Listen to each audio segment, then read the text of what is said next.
बड़े इवेंट की बड़ी तैयारी। पीएसएल के 10वें एडिशन की ड्राफ्टिंग तकरीब का आगाज। प्लाटिनियम कैटेगरी का इंतखाब मुकम्मल।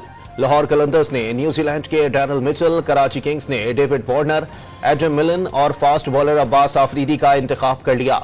कोयटा ग्लैडिएटर्स की जानिब से मार्क चैंपियन फिन एलन और फहीम अशरफ को चुना गया। माइकल ब्रेसवेल मुल्तान सुल्तान्स और मैटियो शॉर्ट इस्लामाबाद यूनाइटेड का इंतखाब ठहरे। बानी पीटीआई और अहलिया के खिलाफ 190 मिलियन पाउंड केस का फैसला तीसरी बार मौखिर।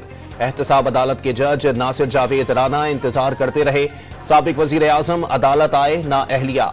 मुल्जिमान के वकला के ताखीर से पहुंचने पर अदालत का इजहार बरहमी। 2 मरतबा पैगाम भिजवाए जाने के बावजूद साबिक वजीर आजम अदालत में पेश नहीं हुए। आज फैसला सुनाए जाने का इल्म होने के बावजूद बुशरा बीबी भी हाजिर नहीं हुई। बिल्कुल तैयार और दस्तखत शुदा फैसला मौजूद था। जज के रिमार्क्स। फैसला अब 17 जनवरी बरोज़े जुम्मा सुनाया जाएगा। एहतसाब अदालत में 190 मिलियन पाउंड रेफरेंस का फैसला गुज़िश्ता साल 18 दिसंबर को महफूज किया गया।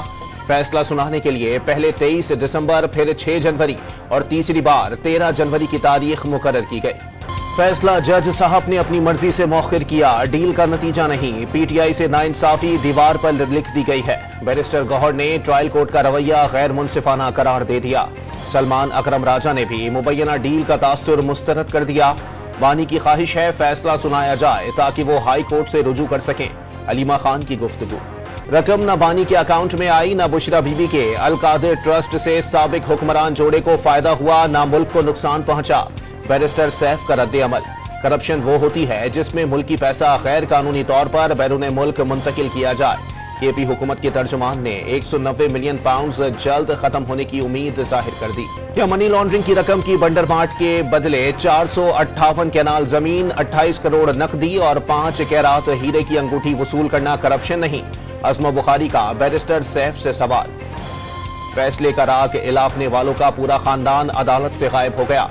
जज 2 घंटे इंतजार करते रहे लेकिन मौसूफ अपने सेल से कमरे अदालत ना पहुंच सके। वजीर इत्तलात पंजाब का तर्ज। बानी पीटीआई को एनआरओ नहीं मिलेगा। रिहाई का फैसला अदालतों ने करना है। पीटीआई मुज़ाकरात के लिए स्पीकर की मिन्नतें कर रही है। फैसल करीम कुंडी की गुफ्तगू।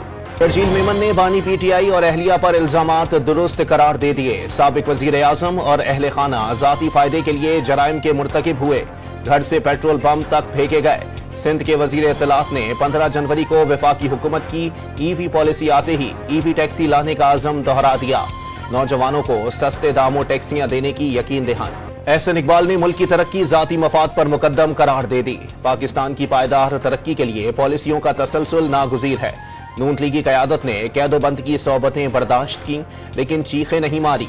वजीर मनसूबाबंदी का तकरीब से खिताब। नारोवाल को इल्म की बस्ती बनाना मिशन करार दे दिया।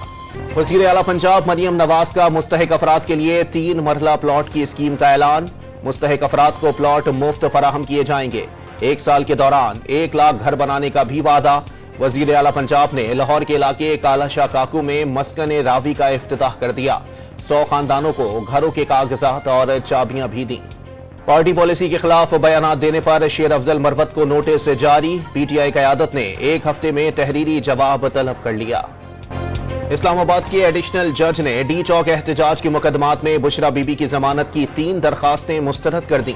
एक केस में अबूरी जमानत में तौसी कर दी। आज हाजिरी से इस्तिस्ना की दरखास्त भी मंजूर।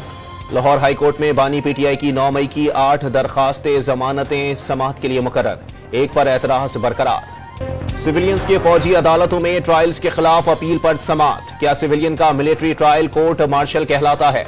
अदलिया मार्शल लॉ की तौसीक करती रही। क्या गैर आईनी इकदाम पर जजेस भी आर्टिकल 6 के जुमरे में आते हैं? जस्टिस मंदू खेल का इस्तफसार।